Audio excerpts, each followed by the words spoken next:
Hello, everyone, and welcome back to the Vocally Annotated podcast. This episode is going to be a gift guide, essentially, and I know it seems weird because at the time of recording, it's the beginning of April, the sky is blue, the sun is out, life is great, and usually gift guides come out around Christmas.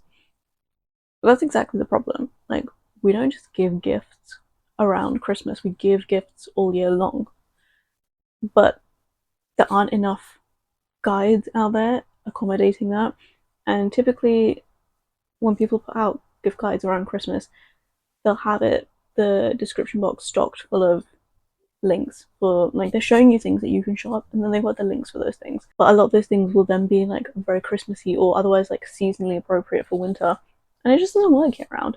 So I wanted to make something that is reflective of the lessons I've learned when it comes to giving gifts. I think I'm quite good at giving gifts at this point, but I also recognize it's not something that is ever like really formally taught to people typically, and you're supposed to just learn it by like picking it up implicitly.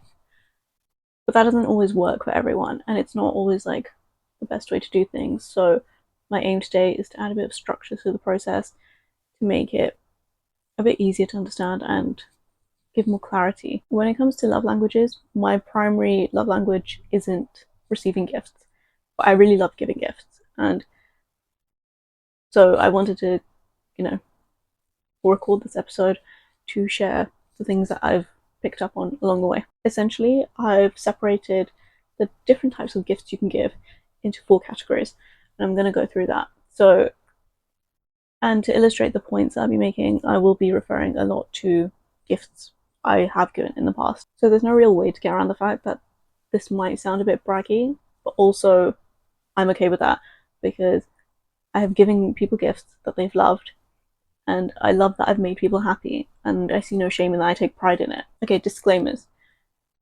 First of all the gifts are going to be kind of budget. So around £20 typically, no more than 50.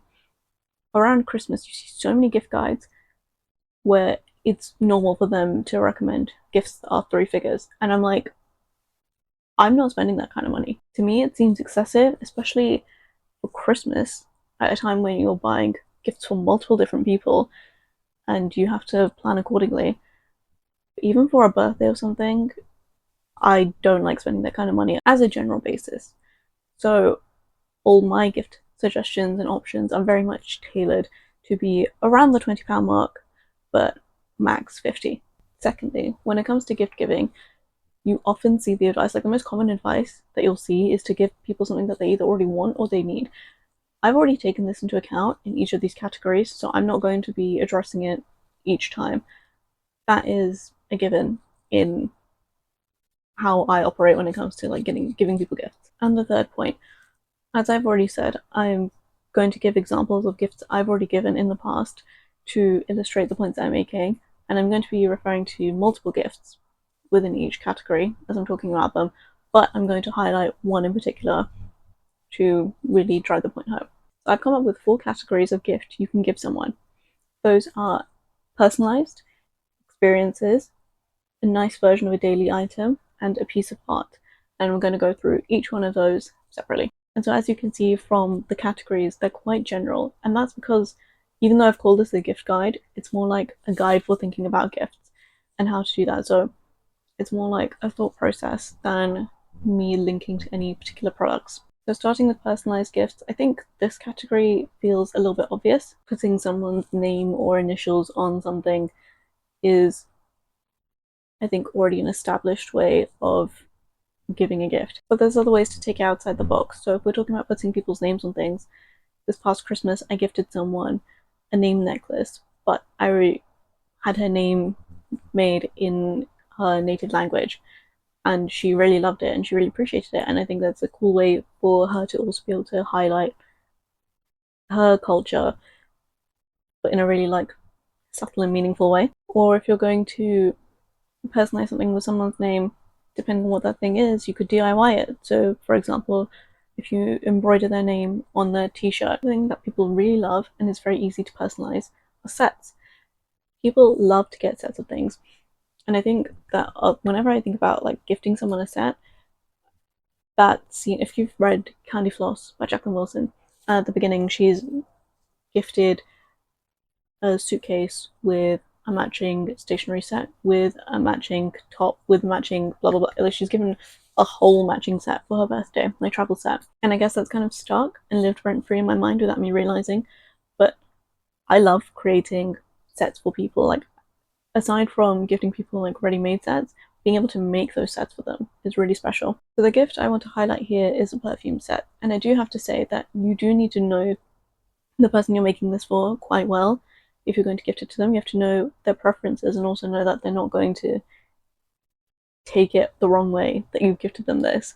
But it can go very well particularly if it's filling a gap for someone and something they've not thought about. In my case, I made this for my brother, and I started with the body lotion because I knew that he liked this particular body lotion, and I found a shower gel and a perfume in that same scent family to really help him enhance the smell, the vibe. And none of them are from the same brand at all. I found all these different products that happen to be in the same scent family by Googling, reading a lot of Reddit threads. I mean, if you go back to like my second episode, then you'll see that I was really like knee deep in perfume Reddit in November, which worked out well for like December Christmas gifts.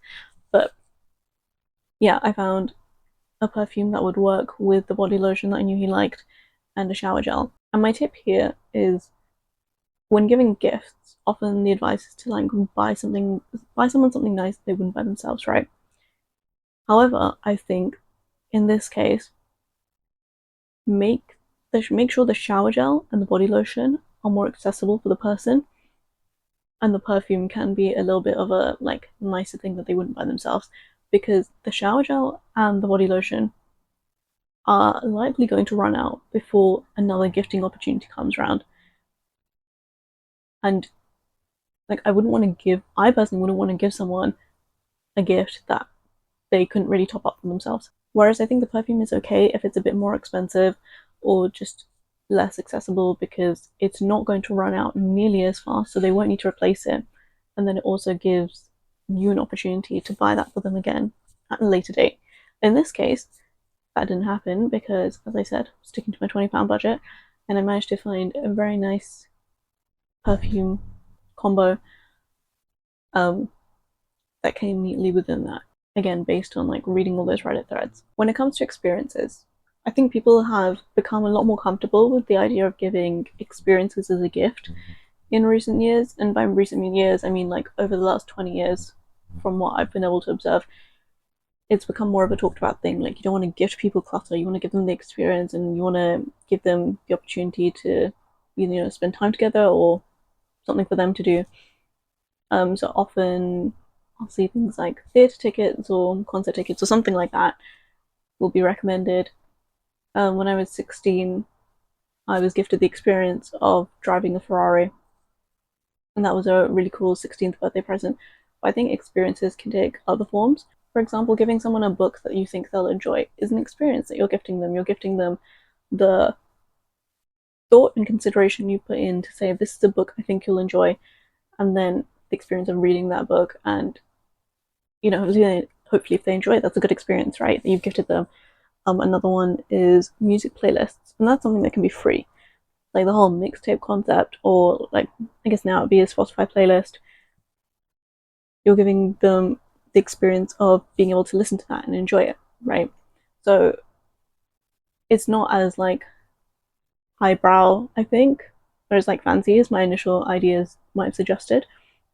For me, the like particular gift idea I want to highlight in this category is a journal, specifically a 5-year journal. So I have this one. This one was gifted to me, but I'll come back to that.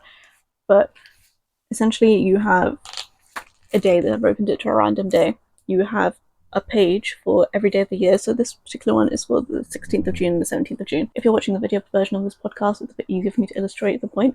But basically, on the page, you have 5 different sections, and there's space for you to fill in the year for each section, and then write like 5 lines at most about how that day went. So for example, this is the 16th of June, I'd write about the 16th of June 2025, 16th of June 2026, 16th of June 2027, and so on. So you can see what the 16th of June looked like over 5 years. And I think this is a really, like, this experience, the experience of memory keeping, is a really great gift to give to people, because it's not typically something people think about doing. Like, I think a lot more people would enjoy journaling. It just seems very overwhelming. So being able to give them a book like this, where you have made it accessible for them, is a really beautiful thing. So I gave someone one of these books a couple of years ago. It's coming up to 2 years now. And essentially, this is the book. The book that I'm holding up is the one that she gifted me back because she enjoyed it so much.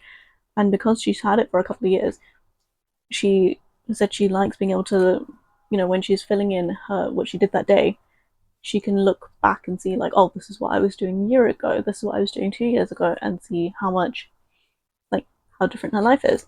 And I don't think this gift is ever, like, I think it's particularly good for young adults where, your life is changing from year to year and things are so different and they move so fast. But I think it's good for everyone, because it's not like your life stops changing when you get into your 30s, 40s, 50s, whatever, right? I feel particularly for young adults, we have grown up with this thing of documenting everything we do and posting on socials. But a lot of people don't want to post on socials anymore, or they might want to be a bit more analog in their lives. And this is like a really low lift way to do that, because it is just a couple of sentences about what you did that day and how it went. And one thing in particular I like to do when I gift these is I'll find that person's birthday and I'll write happy birthday and like a cute little message on that day. And then that's where they pick it up from. Because that's the other thing. You can start it. I've coincidentally opened it to a June page again, but you can start it at any point. So mine starts on my birthday, and then I'll just move into the next year. I'll move into the next section when my birthday rolls around this year. A nice version of a daily item is a common category that people talk about, where it's like, it might be something that that person's going to use every day, and they might not, or often enough, and they might not splurge on it themselves. It's not a thing they would buy themselves, but then that's what makes it a good gift for you to give them. And the thing about these gifts is that they're inherently practical. So if you do need to give a more practical gift, then this is the best category to go for. In this case, I think about my cousin, who, as a housewarming gift, I got her coasters and poopery, which, if you haven't tried the poopery toilet spray, it's really great. And she lives with housemates and they share a bathroom. So I was like, okay, there's a easy, clear use case there. But coasters, she needed to buy herself coasters, but she wouldn't have necessarily bought herself the ones that I got her. Another thing that comes into this category is fancy pajamas. So again, I think this is one where it's like, you need to be aware of how close you are to this person before you give them pajamas. But assuming you can give them pajamas, fancy pajamas you can't go wrong with, and they don't have to be wildly expensive, but nice cotton pajamas. I'm not even talking about silk or anything, but nice cotton pajamas that they can feel good in, a nice set. Again, someone I know has tends to not care about her pajamas and wears them until they're holy and ratty, and doesn't like to spend a lot of money on her pajamas, and that's her choice. Which is why one year I wanted to give her pajamas that were a bit more luxurious. Being able to DIY things for other people to give them a nice version of the item also counts. You don't need to have spent money on it necessarily. And the gift idea I want to highlight here is a DIY apron. So in my case, I do a lot of embroidery and I really enjoy that. So, and it was a friend's birthday and she likes to cook a lot. She likes to host and spend time in her house. So I embroidered an apron for her.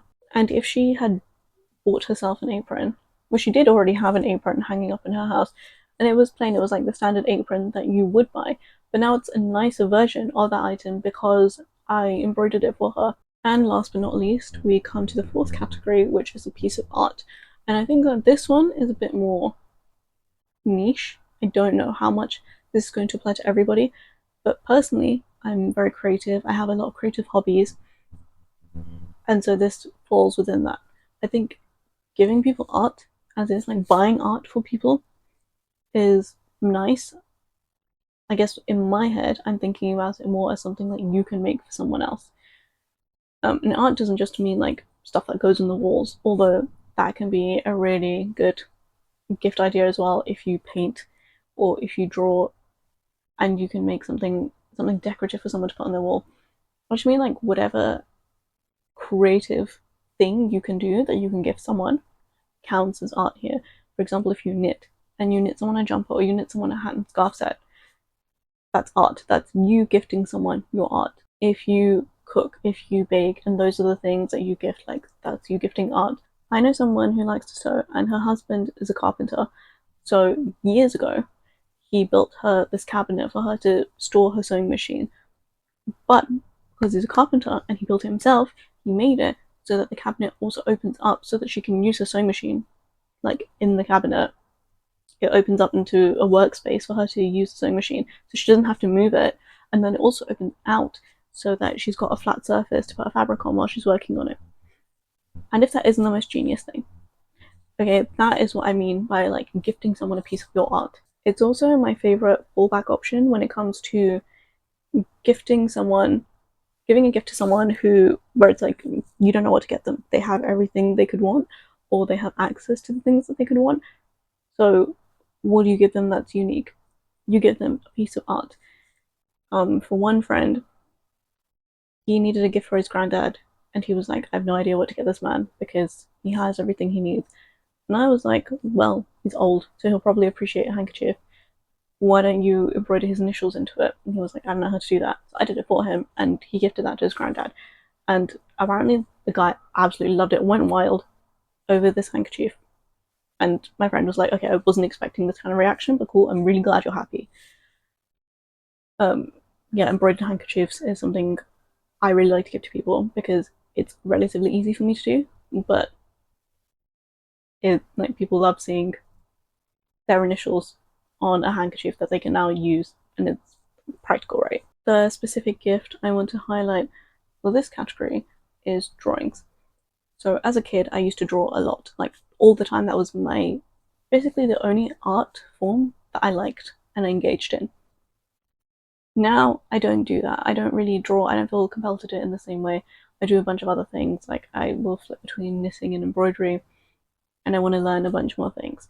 But when I was a kid, it was drawing, and sometimes I like to bust that out as a gift. So my partner was getting a tattoo, and he had this very specific idea in mind of the tattoo he wanted, and it was a twist on a more conventional depiction of this particular idea he had. And so he took that idea to his tattoo artist, and the tattoo artist ultimately said, I don't want to do this idea that you've brought me because there's not enough space for it. I can't add in all the detail, whatever. Like, I'm going to do the conventional depiction of this drawing. And my partner was like, okay, cool, that's fine. And he was really happy with the tattoo, like, to be perfectly clear. But his birthday was a few weeks later, so I was like, why don't I bring his vision to life and give him that? And so I did. I spent a couple of days drawing out the tattoo design that he did want, and I framed it and I gave it to him. And I think it's one of my favorite gifts I've ever given because it was like he had this idea that he couldn't execute, and I was able to bring it to life for him. And now he can still enjoy it, like just as he enjoys the tattoo on his body as like a piece of art. Now he has this idea that he had as a piece of art for him to look at. So those are all 4 categories. I did think that I had another one. I was thinking about this in the shower the other day, and I'm pretty sure there was like a 5th category, and I just don't remember it right now. So if I do remember it, I will just make a part 2 to this video. That's fine. So that wraps up this episode. I hope it was useful for anyone listening, and I will see you in the next episode.